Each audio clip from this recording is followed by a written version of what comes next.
Kata sifat bulan di sini digunakan bersamaan dengan sesuatu yang bercahaya. Seorang Muhammad. Sangatlah jelas Munir tidak berarti pantulan cahaya dalam ayat ini atau di ayat lainnya. Ia berarti bercahaya. Orang-orang pada masa Muhammad memahami bahwa bulan bercahaya dan mereka benar. Sama seperti pada masa Musa memahami bahwa matahari adalah cahaya terbesar dan bulan cahaya yang lebih redup dan mereka benar. Namun jika Anda memaksa, kata Arab nur dan bulan di sini berarti pantulan cahaya. Kemudian berdasarkan penggunaan dari kata-kata ini dalam Al-Quran, Muhammad menyerupai matahari dan Allah menyerupai bulan.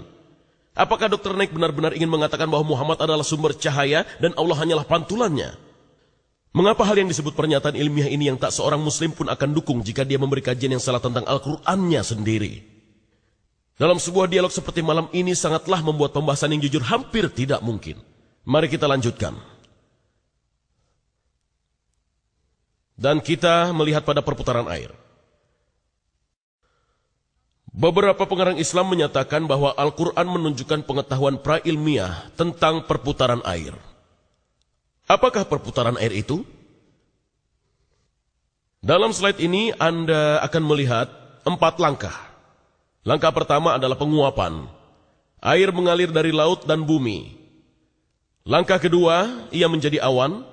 Langkah ketiga, ia menurunkan hujan. Dan keempat, hujan ini menyebabkan tanaman tumbuh. Semuanya terlihat maju ke depan, dan setiap orang tahu 2, 3, dan 4. Bahkan jika mereka tinggal di kota, mereka tahu bahwa awan muncul dan datang hujan, dan bunga mereka tumbuh. Namun bagaimana dengan langkah pertama? Penguapan. Kita tidak dapat melihatnya, sangatlah sulit. Dan Al-Quran tidak mempunyai langkah pertama.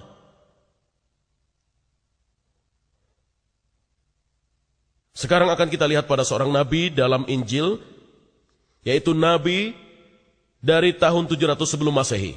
Nabi Amos, dia menulis, dialah yang menciptakan Pleiades dan Orion, yang membuat kegelapan menjadi fajar dan senja malam menjadi gelap malam. Dan dia kemudian memanggil air dari lautan. Tahap pertama. Dan menaburkan mereka ke permukaan tanah, tahap ketiga. Tuhan atau Yahweh adalah namanya. Dan nabi lainnya adalah Ayub. Surat 36 ayat 26-28. Setidaknya 1000 tahun sebelum Hijriah. Dia mengatakan, sesungguhnya Allah itu besar, tidak tercapai oleh pengetahuan kita. Jumlah tahunnya tidak dapat diselidiki. Tahap pertama dia menarik ke atas titik-titik air, dan memekatkan kabut menjadi hujan. Itu adalah tahap ketiga. Dan kemudian awan disebutkan tahap kedua, yang dicurahkan oleh mendung dan disiramkan ke atas banyak manusia. Jadi dalam Injil, tahap pertama yang sulit ini sudah ada di sana lebih dari ribuan tahun sebelum Al-Quran. Sekarang mari kita teruskan dan lihat pada pegunungan. Al-Quran memiliki lebih dari selusin ayat yang menyebutkan bahwa Tuhan menempatkan pegunungan secara tetap dan tidak bergeser. Dan dalam beberapa ayat ini pegunungan disebut baik sebagai anugerah bagi orang beriman atau peringatan bagi orang kafir. Satu contoh dapat ditemukan dalam surat Luqman. Ayat 10-11 di mana satu di antara 5 pegunungan adalah peringatan. Dikatakan, dia menciptakan langit, katakan. Dia menciptakan langit tanpa tiang yang kamu melihatnya, dan dia meletakkan di atas bumi. Gunung yang kokoh, rawasia, supaya tidak menggoyangkan kamu. Dalam Sang Nabi Al-Anbiya ayat 31, sebagai satu dari 7 peringatan kita baca, dan kami telah jadikan di bumi ini gunung-gunung yang kokoh, supaya bumi itu tidak goncang bersamamu, bersama mereka. Akhirnya dalam lebah An-Nahl surat 16 ayat 15 mengatakan bahwa dia telah menjadikan alga di bumi gunung yang kokoh, rawasia, supaya tidak menggoyangkan kamu. Kita lihat bahwa kemudian orang-orang beriman dan orang-orang kafir diberitahu bahwa Allah melakukan hal agung tersebut. Dia menancapkan pegunungan sehingga bumi tidak akan bergoyang secara dahsyat bersamanya. Maka dari itu harus kita tanyakan diri sendiri apa yang mereka ketahui. Pada 2 ayat berikut gambaran lainnya diberikan. Berita besar. An-Naba surat 78 ayat 6 dan 7.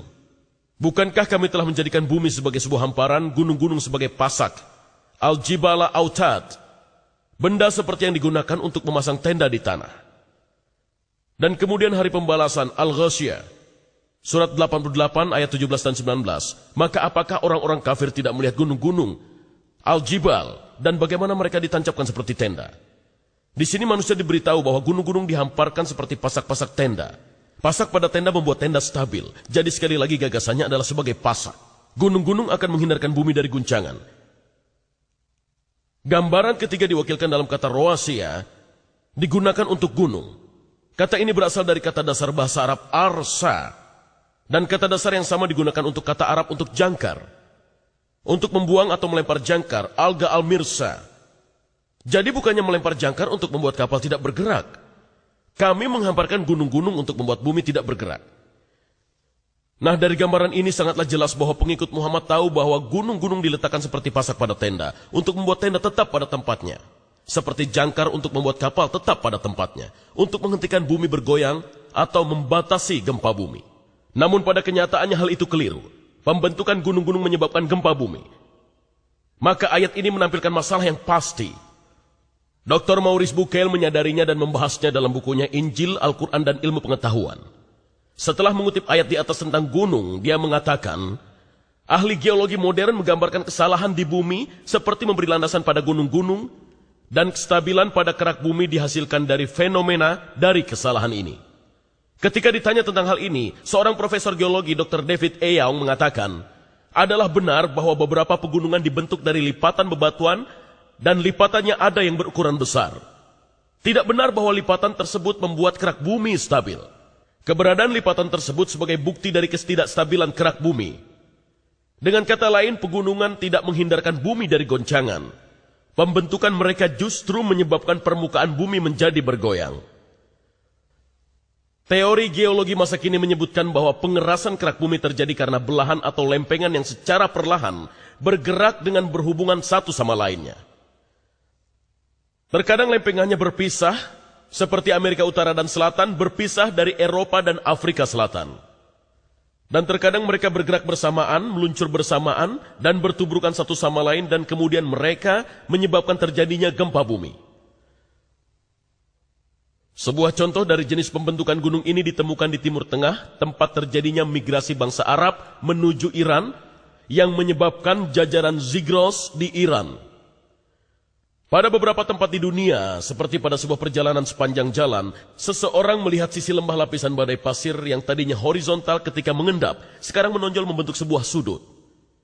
Sehingga sekarang dapat Anda lihat, lapisan badai pasir ini yang pada mulanya berbentuk horizontal, sekarang membentuk sudut 75 derajat.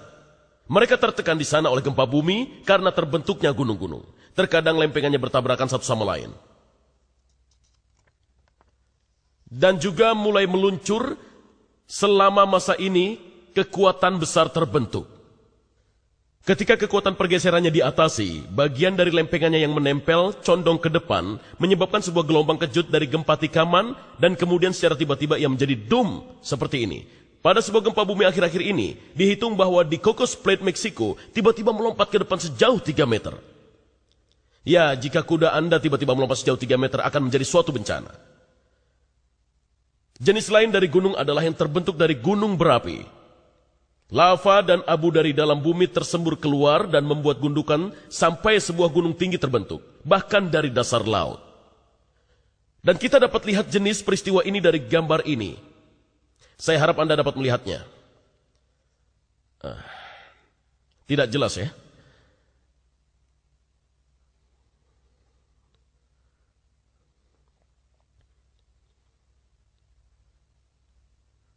Kerak samudera di sebelah sini, dan kerak benua di sini. Dan kerak lautan bergeser ke bawah kerak benua, dan gunung-gunung ditemukan di sini.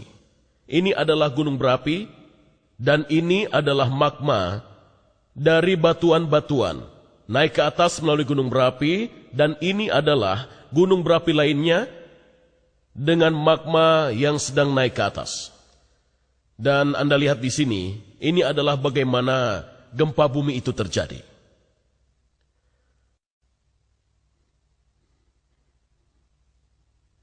Pada kasus beberapa gunung Merapi, batuan menyusup ke dalam lubang pembukaan gunung Merapi dan mendingin untuk membentuk